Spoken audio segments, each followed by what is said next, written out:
Rome remembers its emperors, their speeches, and their crowns.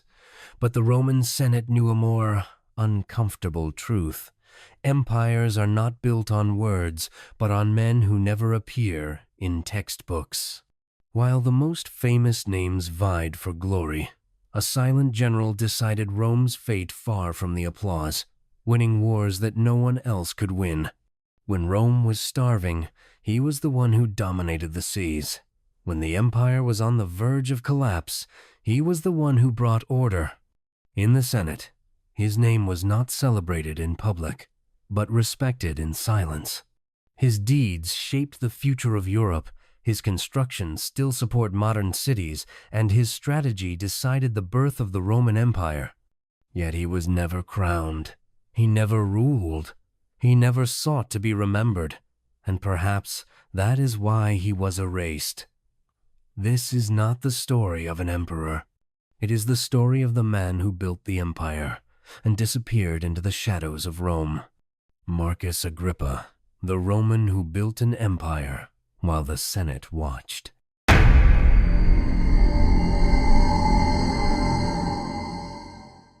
Rome was not built by speeches. It was built by men who understood order, sacrifice, and silence. While senators debated honor and emperors claimed glory, one Roman reshaped the destiny of Europe with discipline rather than ambition.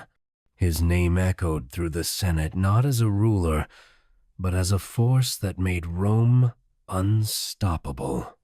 Marcus Agrippa was not crowned, not worshipped, not feared by the people, yet the empire Europeans inherited would not exist without him. What Rome became, Agrippa made possible. In the Roman Senate, power was measured carefully. To seek too much attention was to invite death, exile, or erasure.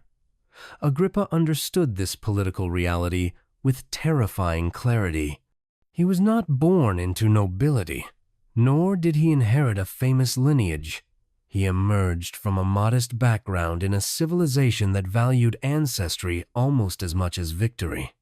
Yet Rome rewarded competence when survival demanded it, and Agrippa possessed a rare combination of military precision, loyalty, and restraint that even the most ambitious senators could not ignore. Agrippa's rise was inseparable from Octavian, the future Augustus. Where Octavian mastered rhetoric and legitimacy, Agrippa mastered execution. He did not merely follow orders, he translated political vision into military reality. At a time when Rome fractured under civil war, Agrippa became the stabilizing force behind Octavian's claim to authority. Victories in northern Italy and Gaul were not won by chance, but by a commander who understood that Rome's future depended on order, not bravado. The true measure of Agrippa's genius revealed itself at sea. Rome, a land empire by tradition, was humiliated by pirates and rival fleets. Grain shortages threatened starvation, and the Senate watched helplessly as Sextus Pompey choked Rome's supply lines. Agrippa did what Rome had failed to do for generations. He rebuilt the navy from nothing. He designed new harbors, trained sailors with relentless discipline, and introduced tactics that transformed naval warfare. When Pompey fell, it was not merely a victory. It was the moment Rome secured mastery over the Mediterranean, the foundation of European dominance for centuries to come. Yet nothing defined Agrippa more than Actium. On the eve of the battle that would decide the fate of Rome, Agrippa did not seek speeches or omens. He dismantled Antony's power methodically, cutting supply lines, isolating ports, and forcing confrontation on his terms. When the battle finally came, it was less a clash of heroes than a demonstration of superior strategy. Agrippa's fleet outmaneuvered, outlasted, and broke the enemy. When Cleopatra fled and Antony followed, the Roman world understood that the Republic was dead and an empire had been born engineered not by the Senate, but by Agrippa's hand. Despite this power, Agrippa refused the throne, refused the cult of personality, and refused to rewrite history in his favor. Instead, he built aqueducts that still shape European cities, baths that defined Roman urban life, roads that unified cultures, and monuments that celebrated Rome itself rather than the man behind them. The Pantheon bore his name not as a symbol of ego, but as a declaration of service. Agrippa believed Rome's greatness lay in permanence, not applause. In the Senate, Agrippa was respected, relied upon, and never fully understood. He married into the imperial family, fathered heirs to the empire, and yet remained deliberately secondary. This was not humility, it was intelligence. In Rome, survival required knowing when not to rule.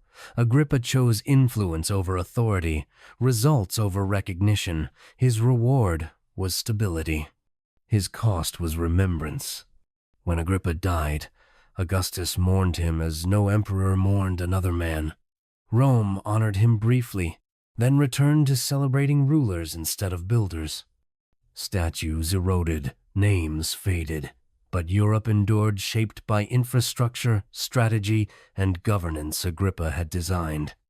Empires fall when they forget men like him, because conquest alone does not last. Discipline does. Marcus Agrippa stands as a reminder that Rome's greatest strength was not its emperors, but its ability to produce men who valued duty over legacy. Europe inherited roads, laws, and order not from ambition, but from silence. And in that silence, Agrippa remains not forgotten, but embedded in the foundations of civilization itself.